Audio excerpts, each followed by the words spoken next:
భట్టుమూర్తి. కృతజ్ఞతలు రామభద్ర. ఆహా, ఎంత అద్భుత భావం! బల రామభద్ర. ముద్దు పలుకుల ముక్కు తిమ్మన కవి, అందుకోండి ఈ పద్య పూరణ. గాడిద ఏడ్చం గదన్న గణ సంపన్న.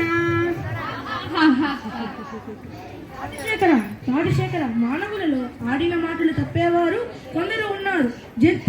జంతువులు దీన్ని చూడలేం. మీరు ఇచ్చిన సమస్యను దైవకృపతో పూరించదు. ఆడిన మాటలు తప్పిన గాడిద కొడుకంచు తిట్టగా విని అయ్యో వీడాన కొడుకని ఒక గాడిద ఏడ్చం గదన్న గణ సంపన్న. ఈ మానవ జీవన గమనంలో గ్రామీణుల దూషణలను, ఆడి తప్పిన జనుల హీన స్వభావాన్ని తెలుపుతూ మాట నిలబెట్టుకోవడం విలువను చాటారు.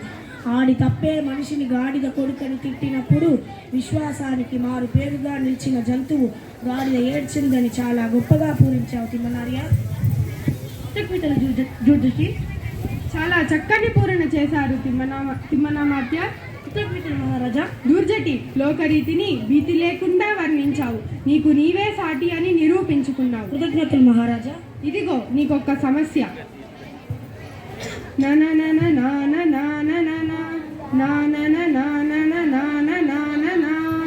ప్రభు, అక్షర విన్యాసం తప్ప అర్థం లేని సమస్య ఇచ్చారు.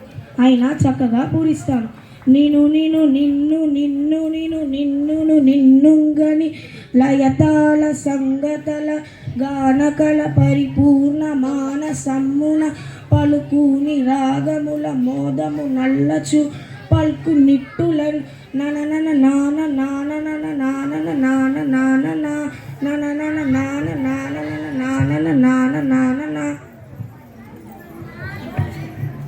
పలా శ్రీకాళహస్తీశ్వరుని వరప్రసాదం కవిత్వంగా పొందిన దూర్జటి భువన విజయ కవులను చూచిన జానపదులు మన కవుల కావ్య సాహిత్యాన్ని, మన సభ గొప్పదనాన్ని గూర్చి పొలంలో పనులు చేసుకుంటూ కూడా లయతాళానికి అనుకూలంగా మిగులు సంతోషంతో కొన్ని రాగాలు అల్లుకునే స్థితిని కళ్ళకు కట్టినట్లు చెప్పావయ్యా. సభాష్.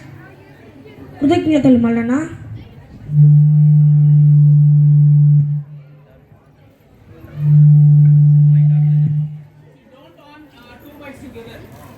అవునవును, జానపదులు సొత్తు జానపదం. సత్యం చెప్పారు. ఇదిగో మల్లన కవి, మీ పద్య పూరణకు సమస్య. కుంజర యూదంబు దోమ కుత్తుక జొచ్చెన్. ప్రభు, నాకు ఇవ్వదగిన సమస్య ఇచ్చారు, మరి బహు చక్కగా పూరించదను. రంజన చెడి పాండవులరి భంజనులై విరిటగుల్వ పాల్పడి రకట సంజయమ్మని చెప్పుదు కుంజర యోదంబు దోమ కుత్తుక జుచ్చెన్. కుంజర యోదంబు దోమ కుత్తుక జుచ్చెన్. బహు చక్కగా పూరించారు మల్లన కవి. కృతజ్ఞతలు మహారాజా. మహాభారతంలో బలవంతులైన పాండవులను ఏనుగుల గుంపుతో పోల్చారు. ఒక చిన్న సామంత రాజైన విరాటరాజును దోమతో పోల్చారు. సామంతరాజు దగ్గర అజ్ఞాతవాస కాలంలో పని చేయవలసి వచ్చిందని ఏనుగుల గుంపు దోమ గొంతులో దూరనని చాలా చక్కని పూరణ చేశారు. బల. తదుపరి మీరే వంతు రామకృష్ణ కవి. మీ పదగుంపనాన్ని మెరుగుదము. మేక మరియు తోక, ఈ రెండు దత్త పదాలతో ఒక పద్యం చెప్పండి మరి.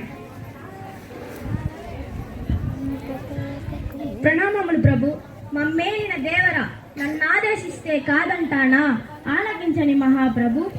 మేక తోకకు మేక తోక మేకకు మేక మేక తోకకు తోక తోక మేక మేక తోకకు మేక తోక మేకకు మేక మేక తోకకు తోక తోక మేక మేక తోకకు మేక తోక మేకకు మేక మేక తోకకు తోక తోక మేక మేక తోకకు మేక తోక మేకకు మేక మేక తోకకు తోక తోక మేక మేక తోక తోక తోక తోక తోక మేక మేక తోక తోక తోక తోక తోక మేక మేక తోక తోక తోక తోక తోక మేక మేక తోక తోక తోక తోక తోక మేక. మీరు సామాన్యులు కారు రామకృష్ణ. ఏమేమి మేకల కాపరి అడవికి మేతకై మేకలను తీసుకోపోతున్నాడా?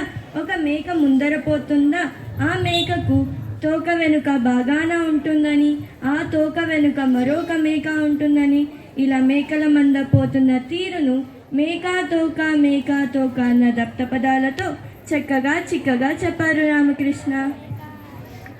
కృతజ్ఞతలు భట్టుమూర్తి.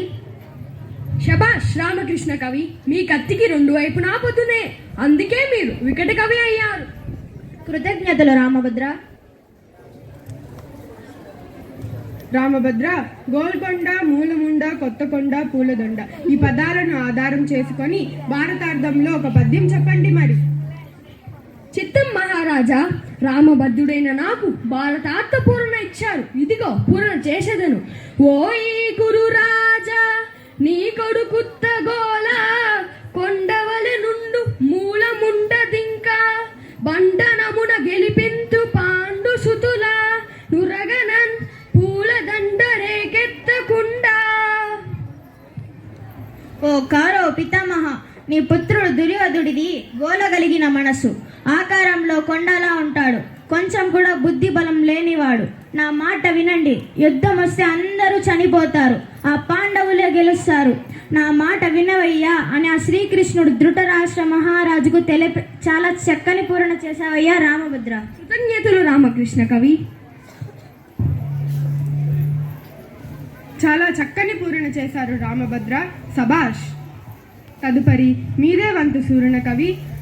మా శ్రీహరి దశావతారాలను గురించి ఆసువుగా పద్యాన్ని పూరించాలని బృందావన్ స్కూల్ వ్యవస్థాపకులు విజయ్ భాస్కర్ రావు గారు పంపారు.